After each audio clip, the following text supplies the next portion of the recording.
शनिवार व्रत कथा। नमस्कार भाइयों बहनों, जय मां गायत्री। आप सभी का मेरे YouTube चैनल शुभकर माही अष्टो में स्वागत है। आज के इस वीडियो में सुनते हैं शनिवार व्रत कथा। सभी से विनम्र निवेदन है, अगर आप मेरे चैनल पर पहली बार आए हैं तो प्लीज वीडियो को लाइक, चैनल को सब्सक्राइब और वीडियो को ज्यादा से ज्यादा शेयर अवश्य करें, ताकि आपके साथ साथ आपके अपने भी इस कथा का लाभ ले सकें और शनिदेव की कृपा आपके साथ, आपके घर परिवार पर हमेशा बनी रहे। शनिदेव की विशेष कृपा प्राप्ति के लिए शनिवार के दिन शनिदेव की इस कथा का स्मरण अवश्य करना चाहिए।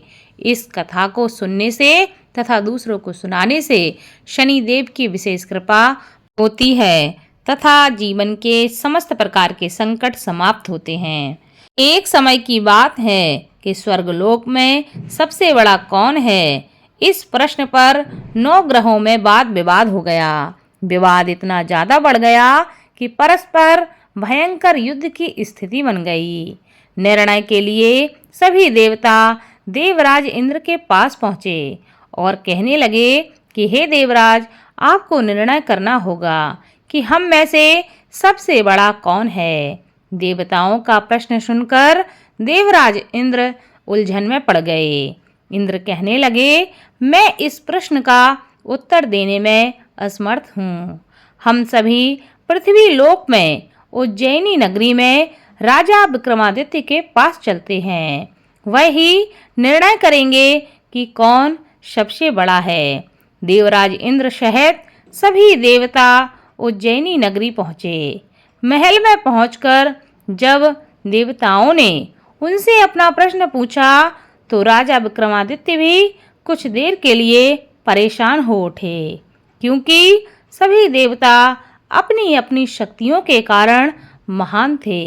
किसी को भी छोटा या बड़ा कह देने से उनके क्रोध के प्रकोप से भयंकर हानि पहुंच सकती थी। अचानक राजा विक्रमादित्य को एक उपाय सूझा और उन्होंने विभिन्न धातुओं स्वर्ण, रजत, कांसा, तांबा, चांदी, सीसा, रांगा, जस्ता, अभ्रक व लोहे के 9 आसन बनवाए।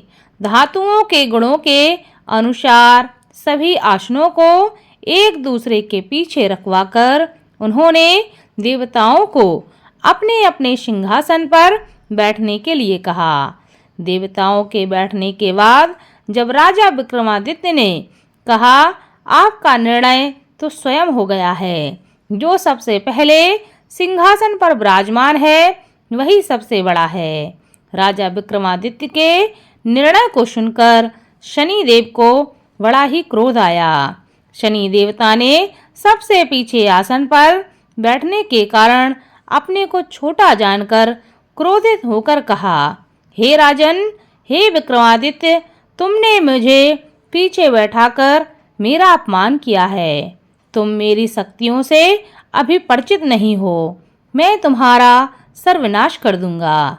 शनिदेव ने कहा, सूर्य एक राशि पर 1 महीने, चंद्रमा 2.25 दिन, मंगल 1.5 महीने, बुध और शुक्र 1 महीने, बृहस्पति 13 महीने रहते हैं, लेकिन मैं किसी राशि पर 7.5 वर्ष तक ही रहता हूँ।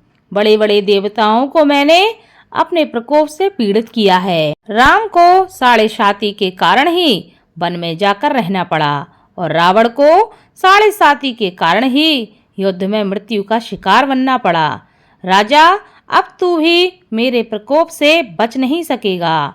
इसके बाद अन्य ग्रहों के देवता तो प्रसन्नता के साथ वहां से लौट गए, परंतु शनिदेव बड़े क्रोध के साथ वहां से विदा हुए। राजा विक्रमादित्य पहले की तरह ही न्याय करते रहे। उनके राज्य में सभी स्त्री पुरुष बहुत आनंद से जीवन यापन कर रहे थे। कुछ दिन ऐसे ही बीत गए। उधर शनि देवता अपने अपमान को अभी भी नहीं भूले थे।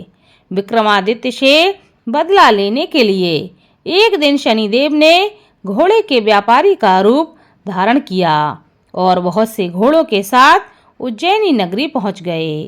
राजा विक्रमादित्य ने राज्य में किसी घोड़े के व्यापारी के आने का समाचार सुना तो अपने अश्वपाल को कुछ घोड़े खरीदने के लिए भेज दिया। घोड़े बहुत ही कीमती थे।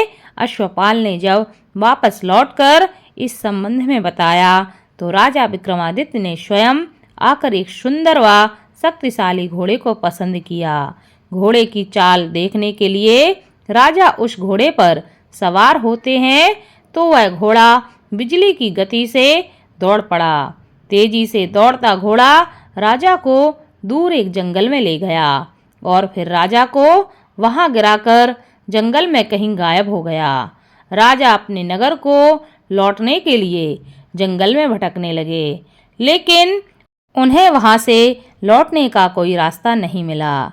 राजा को भूख प्यास लग आई थी। बहुत घूमने पर उन्हें एक चरवाहा मिला। राजा ने उससे पानी मांगा। पानी पीकर राजा ने उस चरवाहे को अपनी अंगूठी दे दी। फिर उससे रास्ता पूछकर वह जंगल से निकलकर पास के नगर में पहुंचे। राजा ने एक सेठ की दुकान पर बैठकर कुछ देर आराम किया। उस सेठ ने राजा से बातचीत की तो उसे राजा ने बताया कि मैं उज्जैनी नगरी से आया हूँ। राजा की कुछ देर दुकान पर बैठने से सेठ जी की बहुत बिक्री हुई। सेठ जी ने राजा को बहुत ही भाग्यवान समझा और खुश होकर उसे अपने घर के भोजन के लिए अपने घर पर ले आए। सेठ के घर में सोने का एक हार खूंटी पर लटका हुआ था। राजा को उस कमरे में छोड़कर सेठ कुछ देर के लिए बाहर चला गया। तभी एक आश्चर्यजनक घटना घटती है। राजा के देखते देखते सोने के उस हार को खूंटी निकल गई। सेठ ने कमरे में लौटकर हार को गायब देखा तो चोरी का संदेह करके राजा पर उसने आरोप लगा दिया, क्योंकि उस कमरे में राजा ही अकेला बैठा था। सेठ ने अपने नौकरों से कहा कि इस परदेसी को रस्सियों से बांधकर नगर के राजा के पास ले चलो। राजा ने विक्रमादित्य से हार के बारे में पूछा तो उसने बताया कि उसके देखते ही देखते खूंटी ने हार को निगल लिया था। इस पर राजा ने क्रोधित होकर चोरी के अपराध में विक्रमादित्य के हाथ और पैर काटने का आदेश दे दिया। राजा विक्रमादित्य के हाथ पांव काटकर उसे नगर की सड़क पर छोड़ दिया गया। कुछ दिन बाद एक तेली उसे उठाकर अपने घर ले गया और उसे अपने कूल्हे पर बैठा दिया। राजा आवाज देकर बैलों को हाँकता रहा। इस तरह तेली का बैल चलता रहा और राजा को भोजन मिलता रहा। शनि के प्रकोप की 7.5 पूरी होने पर वर्षा ऋतु प्रारंभ हो गई। राजा विक्रमादित्य एक रात मेघ मल्हार का गाना गा रहे थे कि तभी नगर के राजा की लड़की राजकुमारी मोहिनी रथ पर सवार होकर उस तेली के घर के पास से गुजर रही थी। उसने मेघ मल्हार का गाना सुना तो उसे बहुत ही अच्छा लगा और दासी को भेजकर गाने वाले को बुला लाने के लिए उस राजकुमारी ने कहा। दासी ने लौटकर राजकुमारी को अपंग राजा के बारे में सब कुछ बता दिया। राजकुमारी उसके मेघ मल्हार से बहुत मोहित हो गई थी, अतः उसने सब कुछ जानकर भी अपंग राजा से विवाह करने का निश्चय कर लिया। राजकुमारी ने अपने माता पिता से जब यह बात कही तो वह हैरान रह गए। रानी ने मोहिनी को बहुत समझाया पर उनकी बेटी नहीं मानी। तेरे भाग्य में तो किसी राजा की रानी होना लिखा है, फिर भी तू उस अपंग से विवाह करके अपने पांव पर कुल्हाड़ी क्यों मार रही है। राजकुमारी की मां ने उसे बहुत समझाया। राजकुमारी ने अपनी जिद नहीं छोड़ी और अपनी जिद पूरी करने के लिए उसने भोजन का त्याग कर दिया और अपने प्राण त्यागने का उसने निश्चय कर लिया।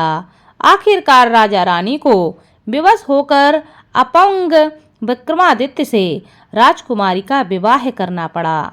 विवाह के बाद राजा विक्रमादित्य और राजकुमारी तेली के घर में रहने लगे। उसी रात स्वप्न में शनिदेव ने राजा से कहा, राजा तुमने मेरा प्रकोप देख लिया है, मैंने तुम्हें अपने अपमान का दंड दिया है। राजा ने शनिदेव से क्षमा करने के लिए कहा और प्रार्थना की कि हे शनिदेव, आपने जितना दुख मुझे दिया है अन्य किसी को ना देना। शनिदेव ने कुछ सोचकर कहा, राजा मैं तुम्हारी प्रार्थना स्वीकार करता हूँ। जो कोई स्त्री पुरुष मेरी पूजा करेगा, मेरी कथा का श्रवण करेगा, उस पर मेरा क्रोध कभी नहीं होगा। जो भी शनिवार को व्रत करेगा, मेरी कथा को सुनेगा, दूसरों को सुनाएगा, उस पर मेरी अनुकंपा सदा बनी रहेगी। प्रातःकाल राजा विक्रमादित्य की नींद खुली तो वह देखते हैं कि उनके हाथ पैर वापस आ गए हैं। यह सब देखकर राजा की खुशी का ठिकाना न रहा। उसने मन ही मन शनिदेव को प्रणाम किया और राजकुमारी भी राजा के हाथ पांव सही सलामत देखकर आश्चर्य में डूब गई। तब राजा विक्रमादित्य ने अपना परिचय देते हुए शनिदेव के प्रकोप की सारी कथा रानी को सुनाई। सेठ को जब इस बात का पता चला तो वह दौड़ता हुआ तेली के घर पहुंचा और राजा के चरणों में गिरकर क्षमा मांगने लगा। राजा ने उसे क्षमा कर दिया क्योंकि यह सब तो शनिदेव के प्रकोप के कारण हुआ था। सेठ राजा को अपने घर ले गया और उसे भोजन कराया। भोजन करते समय वहां एक आश्चर्यजनक घटना घटी। सबके देखते देखते उस खूंटी ने हार को उगल दिया। सेठ जी ने अपनी बेटी का विवाह भी राजा के साथ कर दिया और बहुत सी स्वर्ण आभूषण देकर, धन आदि देकर राजा को वहां से विदा कर दिया। राजा विक्रमादित्य राजकुमारी मोहिनी और सेठ की बेटी के साथ उज्जैनी नगरी वापस पहुंच गए। वहां के नगरवासियों को जैसे ही पता चला कि राजा वापस आ रहे हैं, सबने उनका स्वागत किया। अगले दिन राजा विक्रमादित्य ने पूरे राज्य में घोषणा कराई कि शनिदेव सब देवों में सर्वश्रेष्ठ हैं। प्रत्येक स्त्री पुरुष को शनिवार के दिन उनका व्रत करना चाहिए, उनकी इस कथा को अवश्य सुनना चाहिए।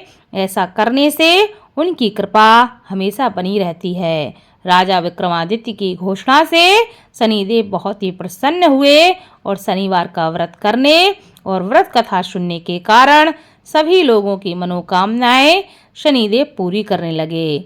शनिदेव की अनुकंपा से सबके मनोरथ पूर्ण होने लगे।